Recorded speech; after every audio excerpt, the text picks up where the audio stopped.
Insya Allah nih, kita dari UGM itu memiliki bukti-bukti yang otentik ya.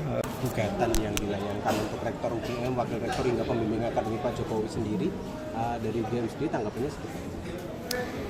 Iya, tentu itu hak setiap orang ya Mas, untuk kemudian mengajukan gugatan secara perdata, dan kami dari UGM tentu sebagai institusi ya, apalagi pendidikan ya, itu kemudian akan menanggapi ya gugatan tersebut gitu. Tentu kami bersiap ya terkait dengan tentu proses persidangan yang akan kita lalui. Jadi pada intinya adalah kami tentu mempersiapkan gitu, dan itu hak dari penggugat gitu. Artinya kalau dari pihak UGM sudah mengetahui terkait gugatan tersebut? Sudah kami sudah memperoleh rilisnya dari pengadilan gitu untuk tanggal 22 Mei ya, hari Kamis besok gitu. Oh, sidangnya tanggal 22 Mei. 22 Mei betul. Kalau dalam hal ini persiapan untuk menghadapi sidang pribadi? Persiapannya tentu kami pelajari ya, kami pelajari gugatannya gitu. Tentu kemudian hal-hal yang kemudian menguatkan kami, tentu kami persiapkan untuk bukti-bukti pendukung gitu. Ya tergantung dari yang mereka minta gitu kan. Tentu kita kemudian memberikanlah jawaban ya terkait dengan apa yang mereka dalilkan dalam gugatannya. Apa saja Mas bukti pendukung yang dibawa penjenengan untuk menghadapi gugatan ini? Kalau itu kan udah masuk pokok perkara gitu ya Pak. Saya kira sih kalau pokok perkara nanti di persidangan aja kali gitu ya.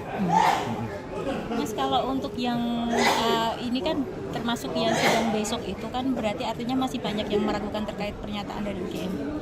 Itu sikap dari UGM seperti apa? Tentu kemudian ya seperti yang sudah kami pimpinan juga sampaikan gitu ya. Tentu sikap UGM adalah gitu. Tentu mengkonfirmasi ya. Insya Allah nih kita dari UGM itu memiliki bukti-bukti yang otentik ya terkait dengan status gitu ya, keberadaan Pak Jokowi di lingkungan kami, di universitas kami gitu.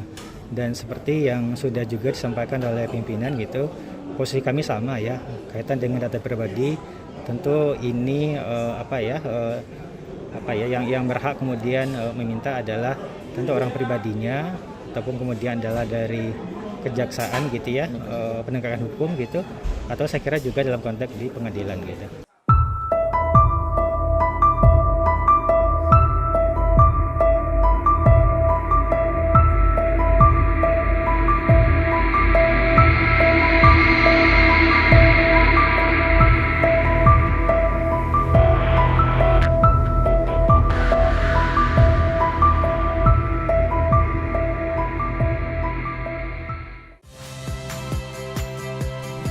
Saya Agin Fridianto.